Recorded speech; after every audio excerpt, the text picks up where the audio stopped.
tempo em que os anjos ensinaram segredos aos homens. Emanuel Araújo. Gerações de exegetas. A exégese bíblica é o estudo e investigação crítica das escrituras bíblicas. Desde os primeiros escritores cristãos, perderam sono com apenas 4 versículos, registrados em Gênesis 6, 1 a 4, primeiro livro da Bíblia. Ainda hoje, o desconforto é geral entre os muitos autores religiosos. Difícil passagem. Ballarini, 1975-209, episódio difícil. Bíblia de Jerusalém. Nota aos versículos. Um dos trechos mais difíceis da Bíblia. Simosa, 1987-57. Afinal, por que esses poucos versículos são tidos como tão espinhosos? Entenda-se, espinhosos de interpretar, visto que em brevíssimas linhas compilou-se e consignou-se no texto canônico, definitivo, uma velha tradição iaveísta, seguidores de Yahvé ou Javé, referente à união sexual dos filhos de Deus com as filhas dos homens. Os primeiros desceram à terra para copular com belas mulheres, daí resultando o nascimento de uma geração ímpia. Então Deus tinha filhos. O texto bíblico é inequívoco ao falar dos Ben Elohim, e a única tradução possível é mesmo filhos de Deus. Mas como é possível seres divinos unirem-se carnalmente a seres humanos, no caso as tais belas mulheres? Vejamos o trecho que há milênios tanto tem escandalizado grandes leitores da Bíblia. Quando os homens começaram a multiplicar-se na superfície do solo e lhes nasceram filhas, sucedeu que os filhos de Elohim se aperceberam de que as filhas dos homens eram belas. Tomaram portanto para si mulheres entre todas que tinham escolhido. Então Yahvé disse, meu espírito não ficará para sempre no homem, pois ele ainda é carne. Seus dias serão de 120 anos. Naquele tempo havia gigantes sobre a terra, e também depois, quando os filhos de Elohim se uniam às filhas dos homens e estas lhes davam filhos, estes eram os heróis que foram outrora homens de renome. A história, na verdade, por mais bizarra que pareça, insere-se no preâmbulo do dilúvio, pois na sequência, versículos 5 a 7 do mesmo capítulo 6, sugere-se que daquela união espúria nasceu uma geração perversa que só pensava no mal, e assim, Yahvé, irritado e arrependido de haver criado a humanidade, decidiu suprimi-la por afogamento. O resto constitui a história de Noé. De qualquer modo, embora inserido na narrativa do dilúvio, o trecho sobre os filhos de Deus contraria o entendimento corrente da religião bíblica. Uma das diversas designações da divindade israelita, normalmente traduzida por Deus, o nome Yahvé, que aparece logo a seguir nesse relato, é com frequência traduzido por Senhor. No primeiro relato da criação, Gênesis 1, 2 a 4, por exemplo, a divindade é Elohim. No segundo, que começa em Gênesis 2, 4, é Yahvé Elohim. A tradução aqui usada é a de Edward Dorme, 1956. Antes de tudo há o problema do antropomorfismo, forma ou características humanas, implícito nos fatos de que Deus tinha filhos, e portanto, não estava sozinho no céu. Com efeito, acostumamo-nos à ideia de que essa divindade sequer tinha forma, e como na criação do mundo, era o espírito solitário por excelência.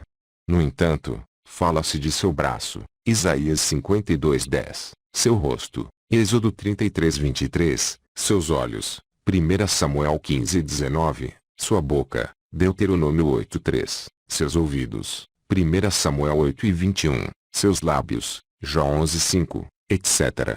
Ademais, acorda como um guerreiro dominado pelo vinho, Salmos 78:65, passeia em seu jardim e conversa com os homens, Gênesis 3, fecha a porta da arca de Noé, Gênesis 7:16, inspeciona a cidade e a torre em construção, Gênesis 11:5, aspira odor e resmunga, Gênesis 8:21, visita Abraão, Gênesis 18.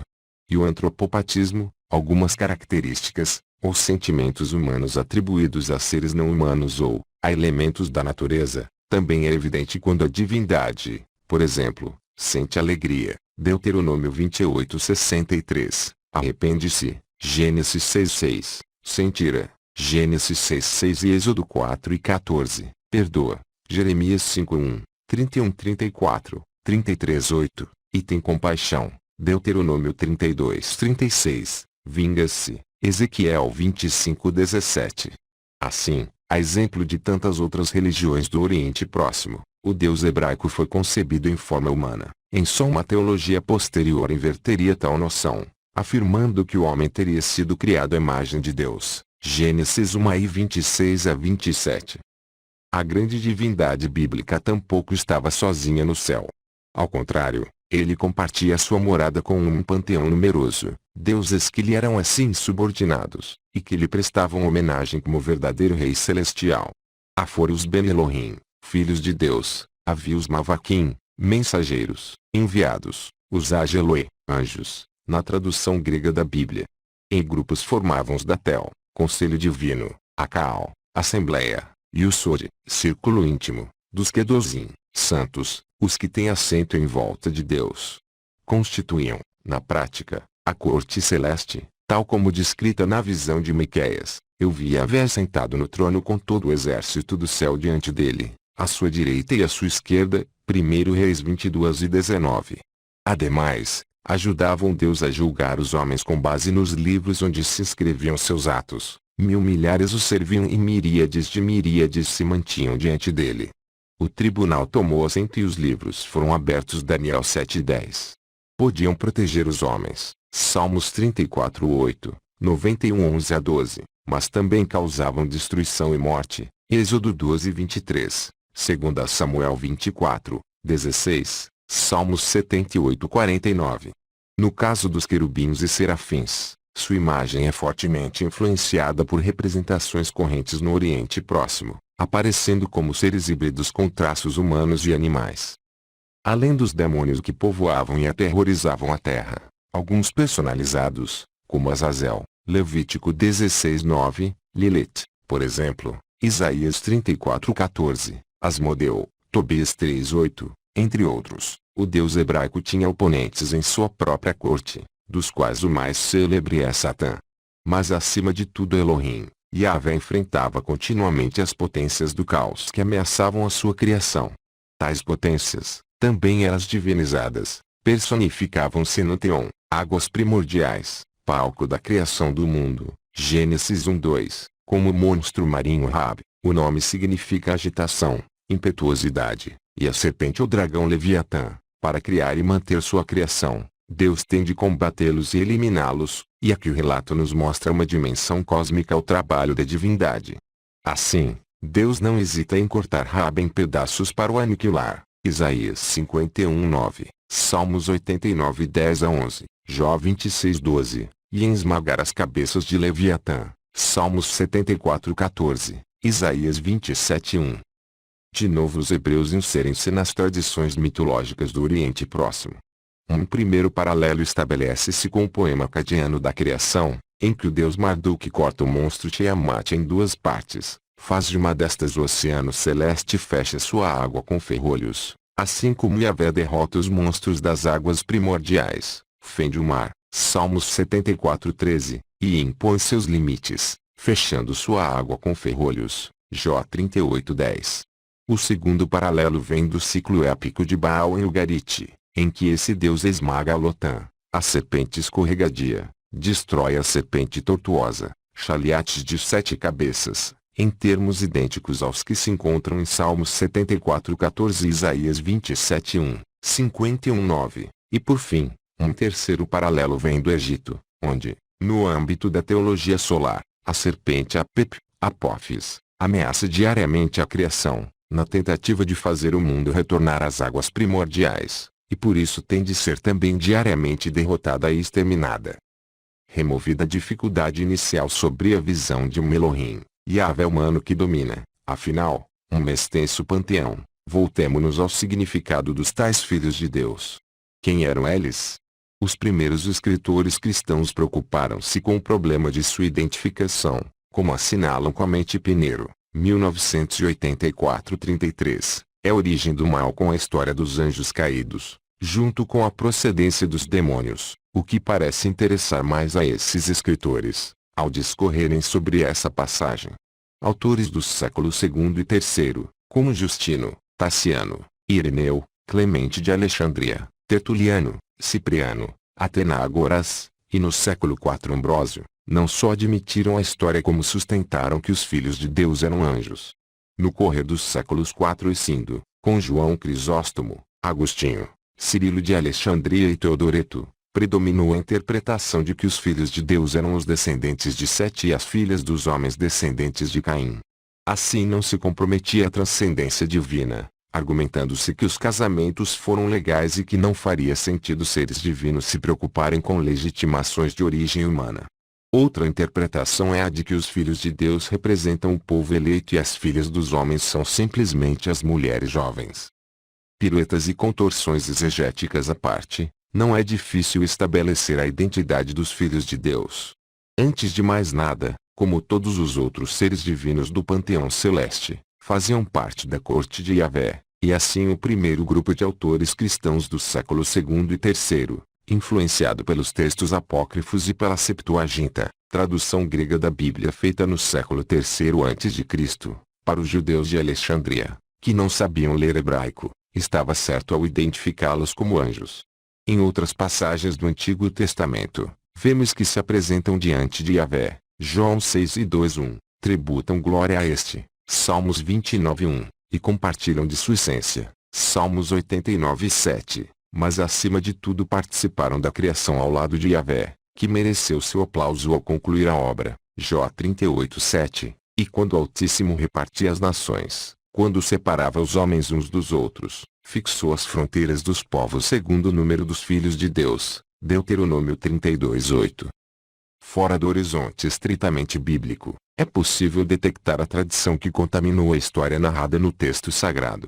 Com efeito, é frequente a expressão filhos de Deus ou descendentes de Deus, Banu Eli ou Banu Elimi, nos textos religiosos de Ugarit, na Síria, dos séculos XV a XIII a.C., onde o venerando El, cujo nome significa literalmente Deus, é o pai dos deuses e dos homens.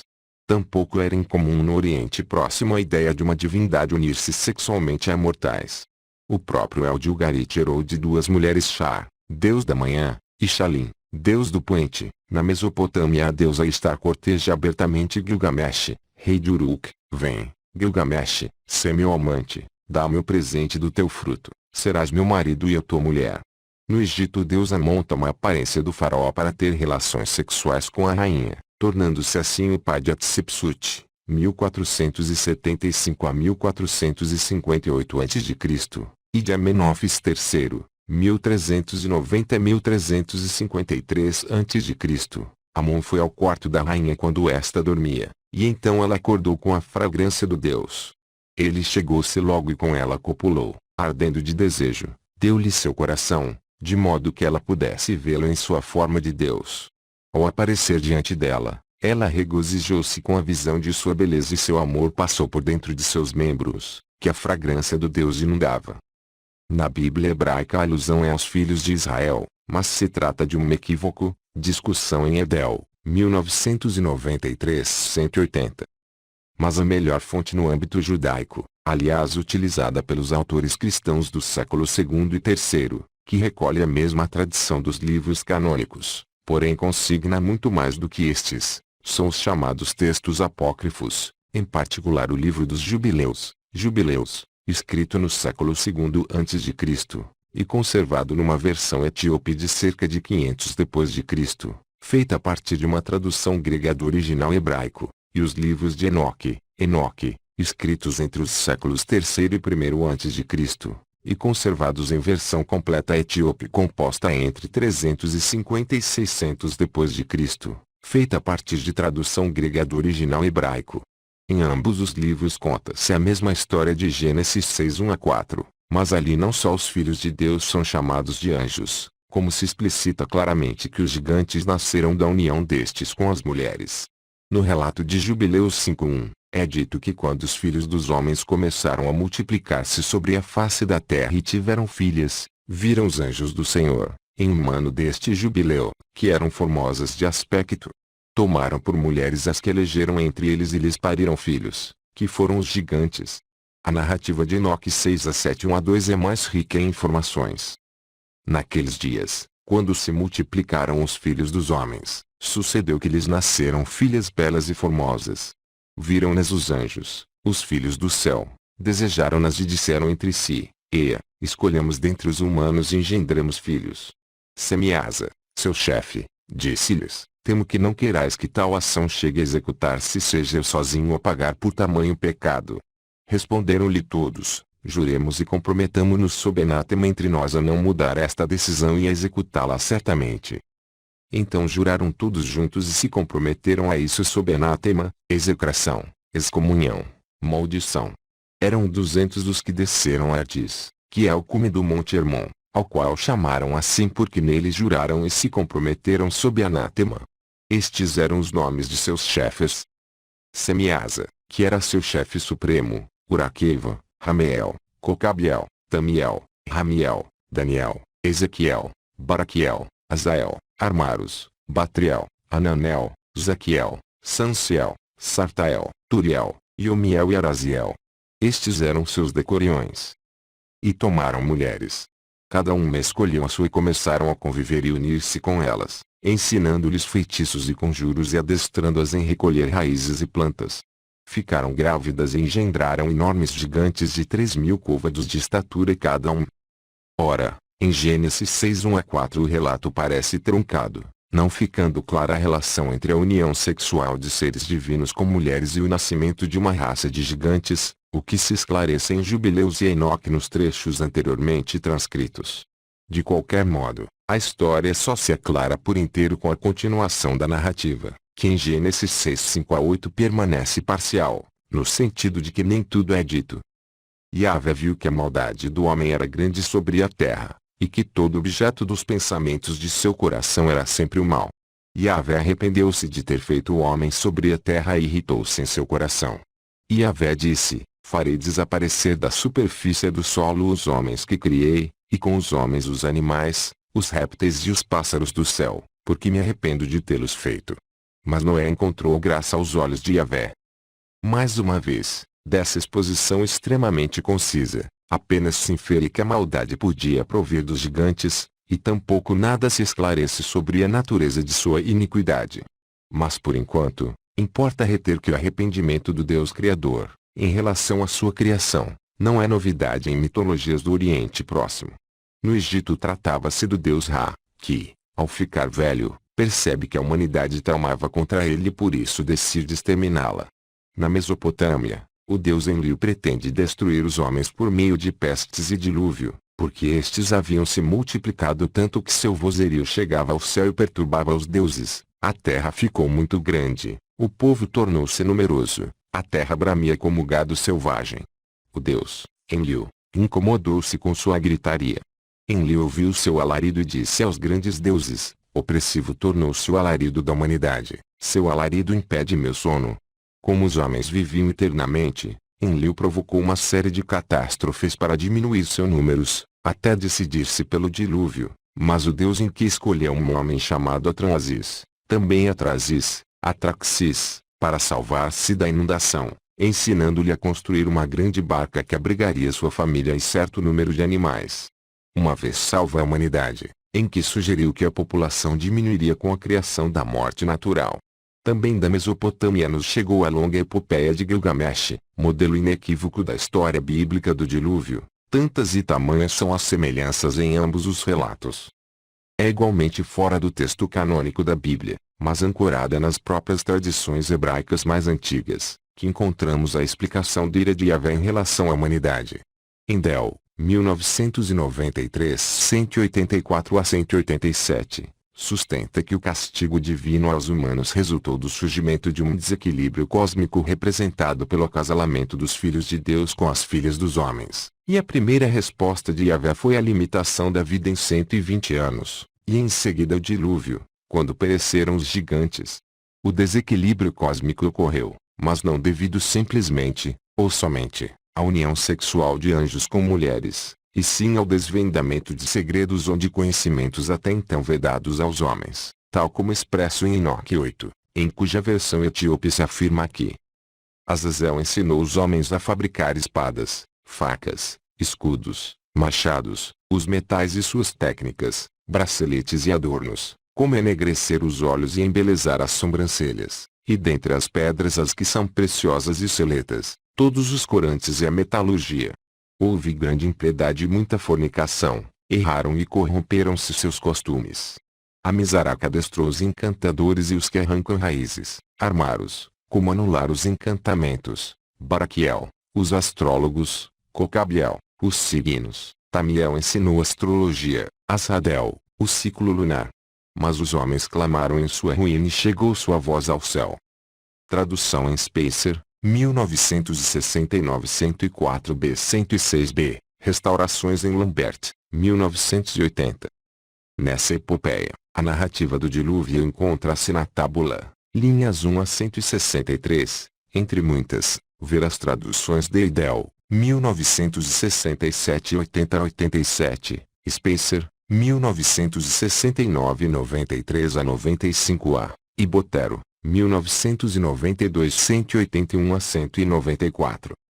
Em muitas inscrições funerárias egípcias, onde se consigna a autobiografia do morto, não é raro encontrar o registro de idade muito avançada para este, mas como observa Ornung, 1992 a 59-60, permanece questão aberta se tal asserção contém um algarismo exato, um conveniente número redondo ou uma vontade idealizada, porquanto para os egípcios, 110 anos significa o limite ideal da existência terrestre.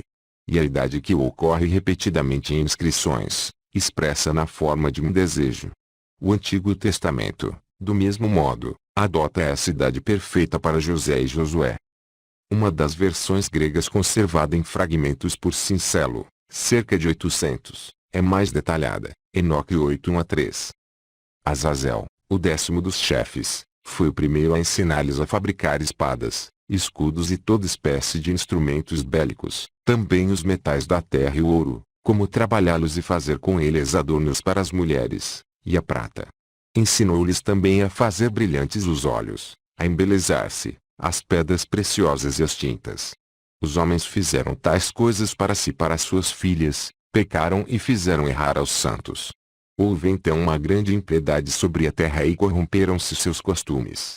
Logo o grande chefe Semiasa ensinou-lhes os encantamentos da mente e as raízes das plantas da terra. Farmarós ensinou-lhes feitiçarias, encantos, truques e antídotos contra os encantos. O nono ensinou-lhes a observação dos astros. O quarto, a astrologia. O oitavo, a observação do ar. O terceiro ensinou-lhes os signos da terra. O sétimo, os do solo. O 20º, os da lua. Todos eles começaram a descobrir os mistérios para suas mulheres e filhos.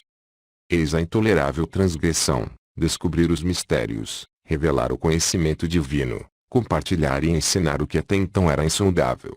E o rompimento de limite humano que provoca o desequilíbrio cósmico. E no próprio livro canônico do Gênese, temos mais duas transgressões desse tipo que suscitaram o castigo de Deus.